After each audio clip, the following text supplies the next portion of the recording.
દેવભૂમિ દ્વારકા પંથકમાં છેલ્લા 2 દિવસથી મેઘરાજાની તોફાની બેટિંગ જોવા મળી રહી છે।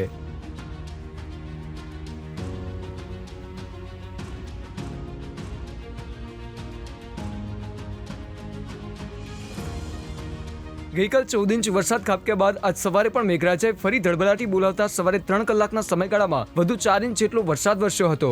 ભારે વરસાદને કારણે અનેક રસ્તાઓ પર જાણે નદીઓ વહેતી હોય તેવા દ્રશ્યો સર્જાયા। બીજી તરફ વાહન ચાલકોને ભારે હાલાકીનો સામનો કરવો પડ્યો હતો। પાણીના કારણે વાહનો ખોટકાઈ જતા ધક્કો મારીને નીકાળવાની ફરજ પડી હતી। અત્યારે આપણે જ્યાં ઊભા છીએ તે Dwarka Okha highway main road છે, જ્યાં હજારોની સંખ્યામાં વાહનની અવરજવર થતી હોય, પરંતુ અત્યારે માર્ગ દેખાઈ નથી રહ્યો અને અત્યારે જાણે નદી બે કાંઠે વહી રહી હોય તેવું દ્રશ્ય આપણે જોઈ શકીએ છીએ।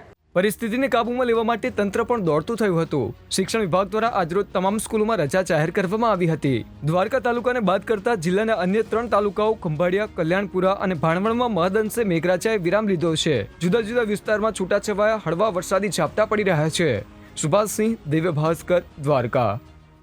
શેર એન્ડ ડાઉનલોડ કરો દિવ્ય ભાસ્કર એપ।